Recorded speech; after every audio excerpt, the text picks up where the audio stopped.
Olá, meu nome é Carlos Siqueira, seja muito bem-vindo e bem-vinda a este meu canal. Aqui nós falamos de literatura e tentamos falar sempre sobre escritores diferentes, de épocas, estilos, nacionalidades e gêneros diferentes. E tentamos falar sempre também sobre poesia, gênero infelizmente impopular no Brasil e no YouTube. Mas Carlos Siqueira está aqui para falar sobre o que não é falado, para apresentar o que não é apresentado.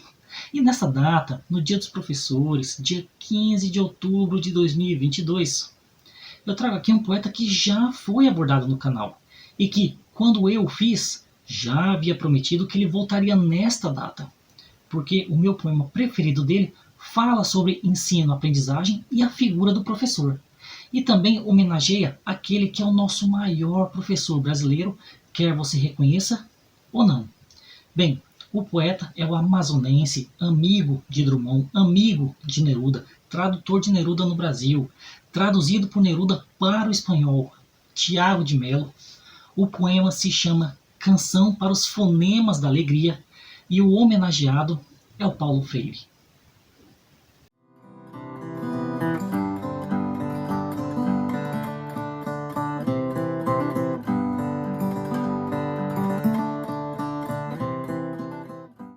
Bem, antes de ler o poema do Tiago de Mello, é preciso comentar sobre o homenageado, Paulo Freire, nosso maior educador, quer você reconheça ou não.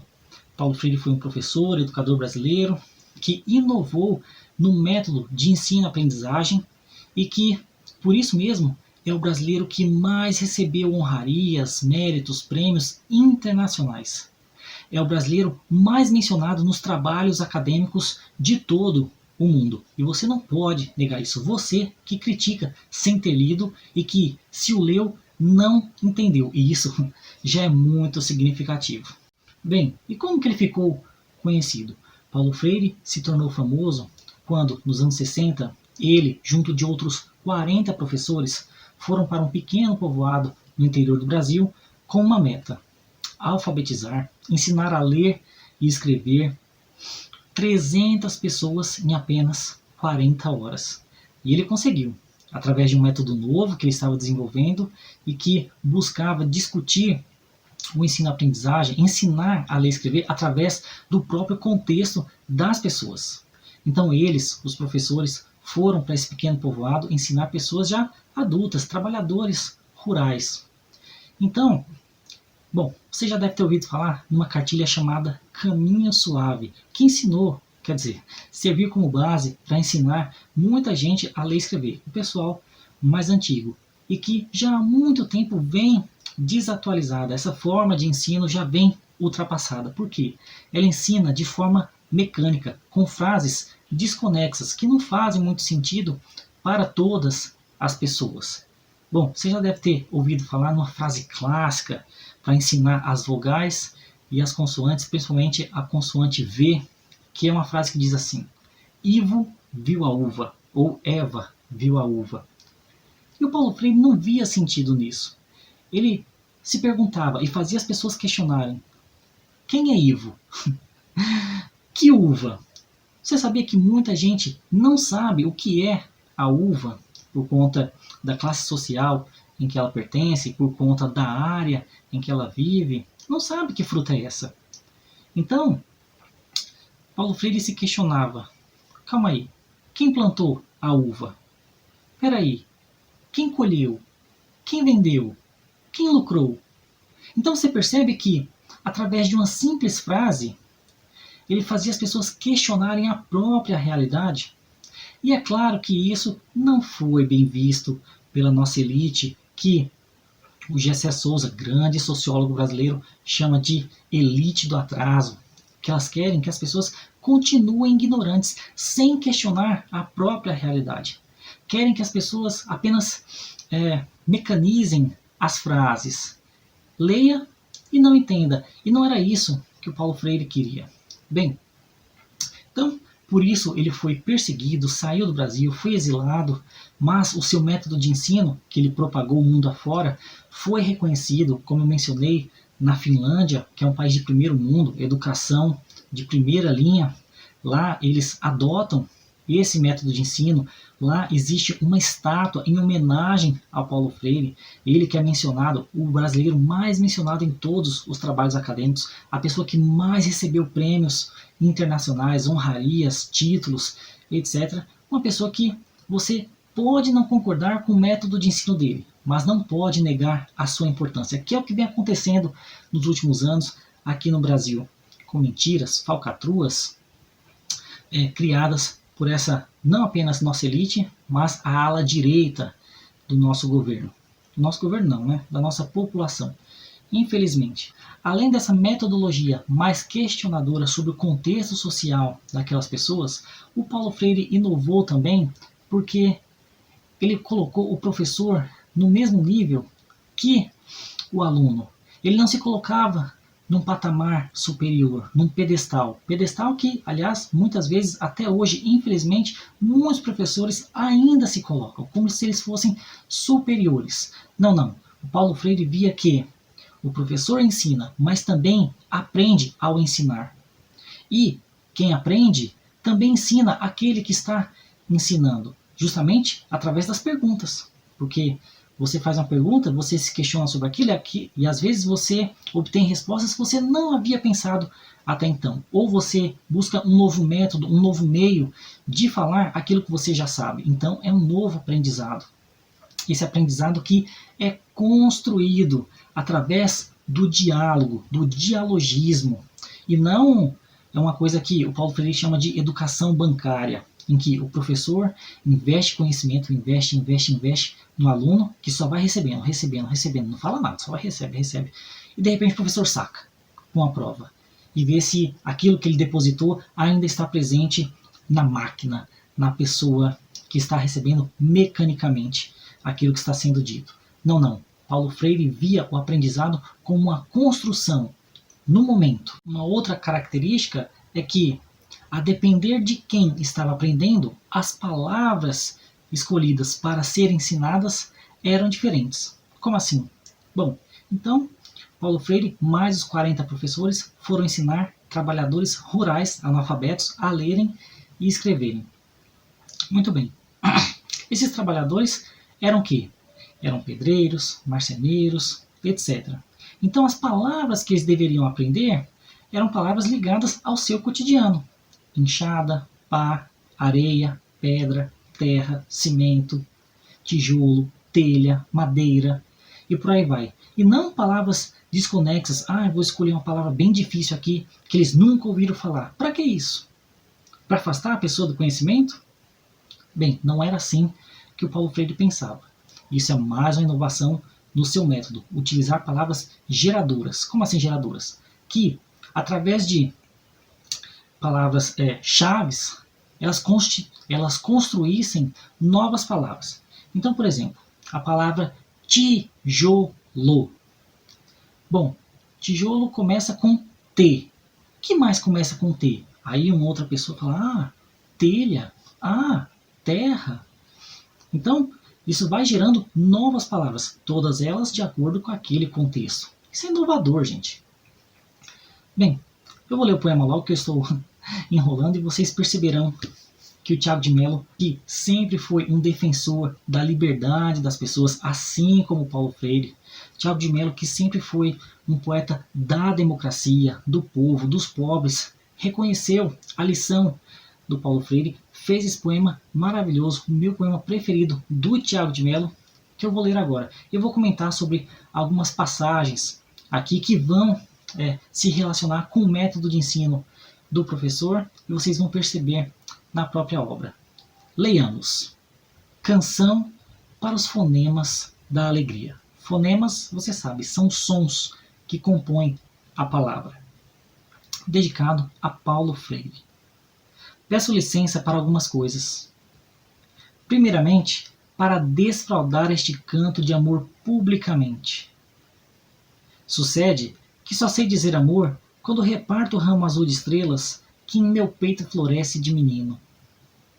Peço licença para soletrar no alfabeto do sol pernambucano a palavra tijolo, por exemplo, e poder ver que dentro dela vivem paredes aconchegos e janelas, e descobrir que todos os fonemas são mágicos sinais que vão se abrindo, constelação de girassóis girando em círculos de amor, que de repente estalam como flor no chão da casa.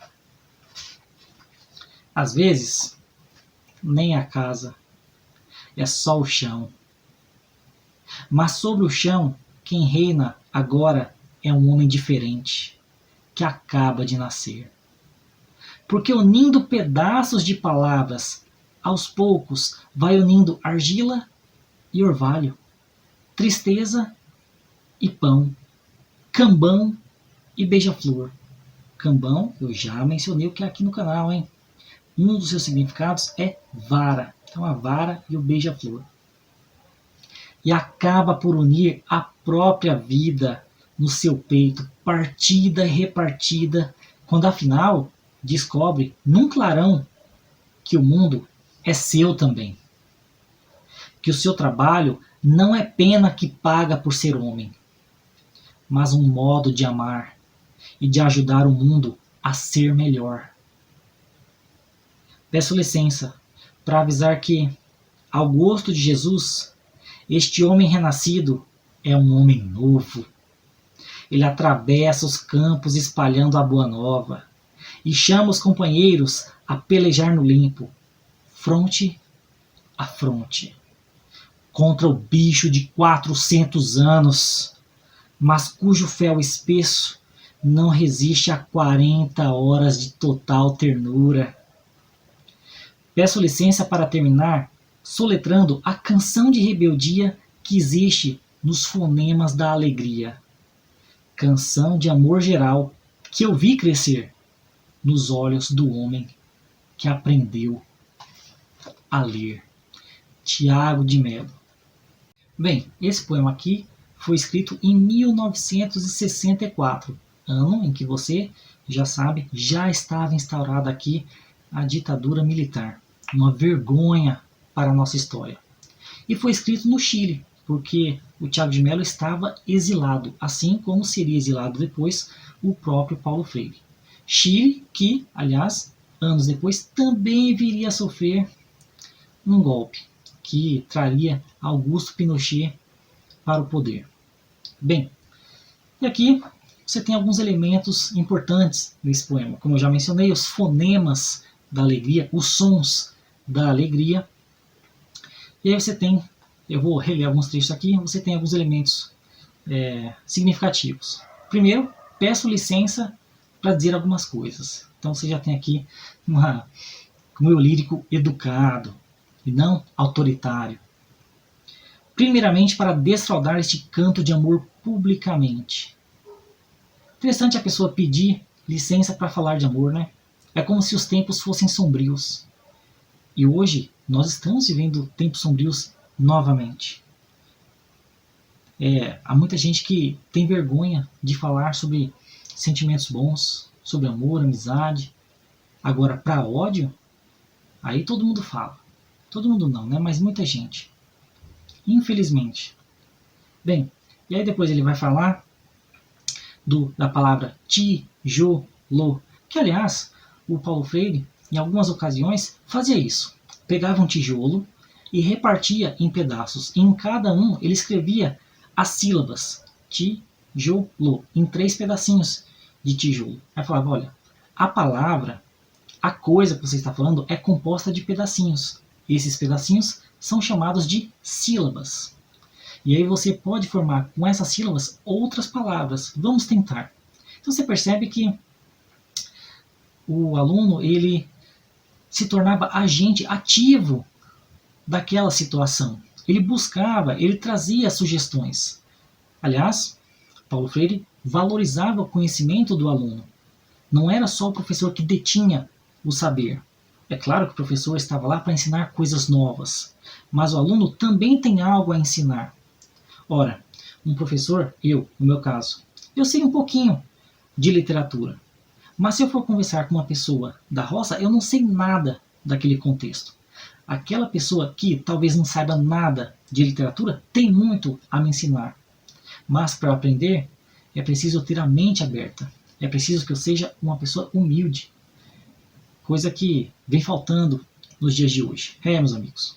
Bem, e aí o poema continua falando que dentro da palavra tijolo, olha que interessante, existem paredes, muros, janelas. Então dentro da palavra existem várias possibilidades compostas daquela matéria-prima. Muito inteligente essa sacada do Tiago de Mello aqui. E aí ele vai dizer que esses fonemas são mágicos sinais do que vão se abrindo no chão da casa. Porque o homem, quando aprende a ler, ele começa a perceber o mundo de uma forma diferente, de uma forma mais bonita. Que aqui ele utiliza a metáfora da flor. A flor que rompe no chão da casa. A flor que é o sinônimo de beleza. A figura da beleza. Ele vai prosseguindo aqui, às vezes nem a casa, e aqui você tem já a crítica social, né? Quantas pessoas não têm, pelo menos na época, não tinham uma casa, era só chão. O chão pode ser também metáfora para o terreno. Não tem a própria casa, mas tem o terreno. Mas, sobre o chão, quem reina agora é um homem diferente, que acaba de nascer. Isso aqui me lembra um outro poema do Vinícius de Moraes, Operário em Construção, em que um dia, um homem, um pedreiro, ele olha para a mesa e percebe que tudo que tem naquela casa, ele consegue construir sozinho. Faca, mesa, talheres, pratos, tudo. Que o pão não foi dado, o pão foi conquistado. E aí o patrão, na figura do diabo, tenta fazer um trato com ele. Muito bom esse poema, uma hora eu vou trazer esse poema para aqui, hein? Um dos meus poemas preferidos, e do Vinícius de Moraes é o preferido. Grande crítica social. E aqui acontece a mesma coisa. O homem que aprende a ler vê o mundo de uma forma diferente. Unindo pedaços, vai a poucos unindo argila e orvalho, ele vai fazendo relações. Como eu mencionei lá no começo, Ivo viu a uva. Quem é Ivo? Essa uva foi plantada por quem? Foi colhida por quem? Vendida por quem? Deu lucro a quem? As pessoas que plantam são as mesmas que colhem? Elas conseguem provar do próprio fruto? Se sim, se não, por que não? Meus amigos. Então, ele continua aqui. E aqui é muito bonito essa parte. Afinal, descobre num clarão que o mundo é seu também. Ou seja, ele faz parte do mundo, ele não é apartado. Ele não deve ser excluído. E também não deve excluir. Existe quem exclua as pessoas do mundo? Quem são essas pessoas? Excluem por quê? E aqui é mencionado, um pouco mais abaixo, que o homem que aprende a ler vai chamando os companheiros para lutar contra o monstro de 400 anos. Que monstro é esse? Estamos falando da elite brasileira. Esse poema foi escrito mais ou menos em 1964. Então, 400 anos de uma elite de rapina, como diz o Gessé Souza. Uma elite do atraso, que mandou, que manda ainda, até hoje, mas que não aguentou 40 horas de ternura. As 40 horas da história que eu mencionei, que o Paulo Freire e os seus amigos professores foram ensinar os adultos a ler e escrever, e eles aprenderam em 40 horas, mas que justamente por isso essas pessoas foram perseguidas. Mandam por 400 anos, mas não aguentam 40 horas de ternura, de amor. Amor que é mencionado aqui no vídeo. Porque você ensinar, você compartilhar aquilo que você sabe, também é um gesto fraternal. Você está dividindo, compartilhando. Você não está negando, você não está construindo muros para que só você saiba aquilo que você sabe. Não, não. O partilhamento é um gesto bom, bonito, um gesto até cristão. Aliás, o Paulo Freire, ele era cristão. Muita gente o critica dizendo, ele era marxista, ele era comunista. Ele tinha um pé no marxismo, sim, mas ele fazia críticas ao próprio marxismo. Na verdade, ele fazia parte de uma corrente chamada Teologia da Libertação, em que estava ligado alguns conceitos marxistas ao cristianismo. Bem, mas eu não vou entrar nessa questão. E aí, ele continua o poema, dizendo, pedindo licença, sempre educadamente, esse eu lírico, para terminar, essa parte é muito bonita, dizendo que o amor cresceu nos olhos de quem aprendeu a ler. Muito bonito isso. Recentemente aconteceu aqui a Feira Literária de Ribeirão Pires, cidade em que eu moro, a FLIRP, e ela trouxe alguns convidados ilustres, entre eles o Inácio Loyola de Brandão, grande escritor brasileiro, que eu mencionei no vídeo que eu fiz sobre essa feira, tirei foto com ele, levei livros para ele assinar, etc. E lá ele deu sua palestra, e ele disse que uma vez ele foi palestrar numa escola bem distante no interior.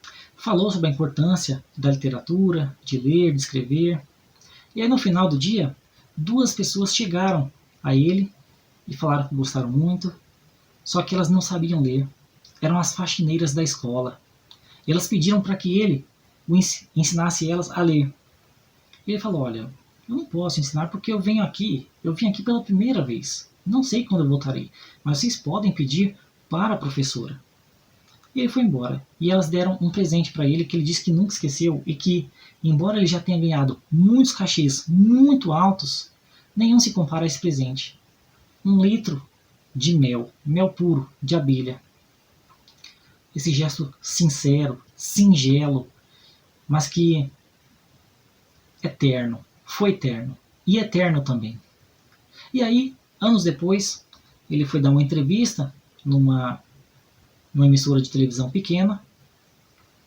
E aí o entrevistador falou, tem 2 pessoas aqui que querem conversar com você.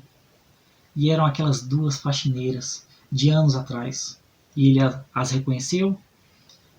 E elas falaram que são gratas a ele por ter incentivado a leitura, ao aprendizado. Elas aprenderam a ler. Eu achei muito bonito isso, que ele disse, que elas disseram. Que desde que aprenderam a ler, nunca mais se sentiram sozinhas. Meus amigos, o que é isso? O compartilhamento das sensações, das descrições, das vivências, das experiências, através das palavras, dos fonemas da alegria. Nem todos os fonemas são de alegria. Existem fonemas tristes, histórias tristes, trágicas, mas que sempre podem nos ensinar algo. E a literatura nos mostra isso. Talvez seja a arte mais completa. Bom, posso estar aqui divagando, mas é o que eu penso.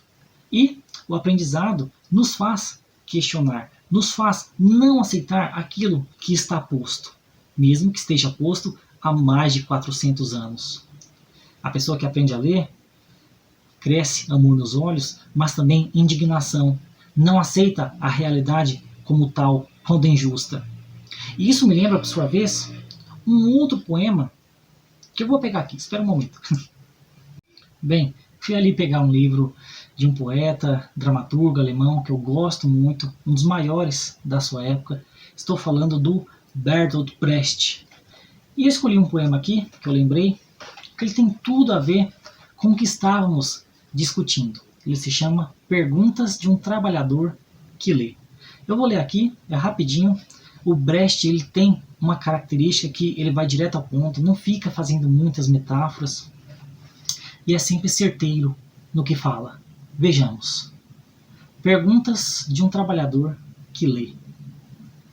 Quem construiu a Tebas de 7 portas? Nos livros estão nomes de reis. Arrastaram eles os blocos de pedra? E a Babilônia, várias vezes destruída? Quem a reconstruiu tantas vezes? Em que casas de lima dourada moravam os construtores? Para onde foram os pedreiros na noite em que a muralha da China ficou pronta? A grande Roma está cheia de arcos do triunfo. Quem os ergueu? Sobre quem triunfaram os Césares? A decantada Bizâncio tinha somente palácios para os seus habitantes? Mesmo na lendária Atlântida, os que se afogavam gritaram por seus escravos na noite em que o mar os tragou. O jovem Alexandre conquistou a Índia. Sozinho? César bateu os gauleses. Não levava sequer um cozinheiro. Felipe da Espanha chorou quando sua armada naufragou. Ninguém mais chorou? Frederico II venceu a Guerra dos 7 Anos. Quem venceu? além dele? Cada página, uma vitória. Quem cozinhava o banquete? A cada 10 anos, um grande homem. Quem pagava a conta? Tantas histórias, tantas questões. Bertolt Brecht, grande poeta e dramaturgo alemão. E aqui, questões feitas por um trabalhador que lê. Porque quem lê questiona a realidade em que está inserido. E isso o Paulo Freire tentou fazer com que todos conseguissem ler e escrever. Só pela intenção dele já merecia aplausos. E, mais do que isso, né? Ele desenvolveu um método para que todos conseguissem de uma maneira mais fácil, mais direta, mais veloz. Porque a nossa elite, a elite de rapina, a elite do atraso, não quer que a nossa educação seja de qualidade, para que as pessoas continuem ignorantes, aceitando o que lhes é imposto, o que nos é imposto. Mas nós, professores, não devemos aceitar. Não, não. Você, como eu mencionei, porque tem muita gente que critica o Paulo Freire, mesmo sem ter lido, mesmo sem ter entendido, você pode até discordar de alguns pontos da sua teoria, da sua prática, da sua didática, mas não pode negar a importância e a intenção que ele teve. E que, se a educação do Brasil está nesse nível que está, é justamente porque o método dele não foi abordado aqui. E por que não foi? Quem não deixou? Bem, esse foi o vídeo de hoje. Espero que tenham gostado. Tiago de Mello, grande poeta brasileiro, amazonense, fazendo aqui uma homenagem ao Paulo Freire, nosso maior educador, quer você reconheça ou não, quer você aceite ou não. Acabei trazendo também o Brecht, grande poeta e dramaturgo alemão, uma hora. Vou fazer vídeo só sobre ele aqui, hein? Assim como também vou trazer o poeminho que eu mencionei do Vinícius de Moraes. Espero que tenham gostado. Valorizemos os professores, valorizemos a educação, o aprendizado. Nos coloquemos não acima dos outros, mas sim de igual para igual. Todos nós temos algo a aprender, temos algo a ensinar, mas para isso é preciso humildade, que vem faltando às pessoas atualmente. E é isso. Espero que tenham gostado do vídeo. Se você gostou, curta, comente, compartilhe, se inscreva no canal. Essas coisas todas que você está acostumado a fazer. Muito obrigado pela atenção e até a próxima. Vou te contar a história de como eu consegui esse livro do Brecht. Eu trabalhava numa escola e aí eu cheguei na coordenadora e falei assim: você já ouviu falar no Bertolt Brecht? E ela falou: não. Eu falei: muito bom escritor, eu não tenho nada dele. Você bem que poderia me dar um livro de presente, hein? E ela pesquisou e falou: ah não, muito caro os livros desse homem, né? Mas por quê? As editoras nas quais ele é publicado, editora 34, se não me engano a Perspectiva também, são editoras caras, né? De livros caros. E aí ela não me deu o livro não. Eu comprei o livro, meses depois ela chegou toda feliz: você não sabe o que eu encontrei lá em casa, um livro que foi dado pelo Estado, eu nem sabia que eu tinha esse livro lá em casa. E aí eu trouxe de presente para você. Aí quando ela me mostrou, eu falei: demorou, eu já comprei. Coitada, você tinha que ver a cara de desânimo dela. Mas mesmo assim eu aceitei. E o meu eu dei de presente para uma pessoa. O meu que ainda estava no plastiquinho e tudo mais. E o que ela me deu também está em muito bom estado. Só muda que tem aqui o selo do Estado. Um presente da minha amiga Marcinha. Muito obrigado, Márcia. Não, mas eu preciso te dizer uma coisa. Não adianta nada você dizer que apoia, que você valoriza a educação, o professor, de outros professores dá presentinho, faz textinho, faz post na internet, e na hora de votar, vota no Bolsodória, vota no PSDB, vota em quem propõe 20 anos de congelamento de investimento na área da educação. Não adianta nada. E eu tenho amigos que apoiam essa gente canalha, que massacra, que menospreza, que humilha a classe dos professores a qual eu faço parte.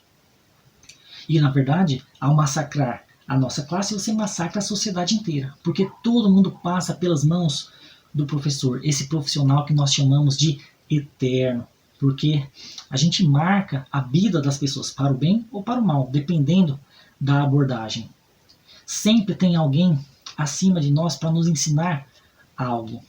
Você tem o ensino fundamental 1, 2, médio, ensino superior, graduação, pós-graduação, mestrado, doutorado, livre docência. Sempre nós podemos aprender algo e sempre existe alguém para nos ensinar. É o professor, em qualquer esfera. O profissional, ele pode ser um advogado, ele pode ser um policial, mas sempre tem professores de cursinhos em qualquer área. E aí você tem gente, amigos meus, e também professores que votam nesses canalhas. Bom, são pessoas que gostam de machucar a si mesmas, gostam de perder direitos, gostam de ser menosprezados. Qual que é o nome disso?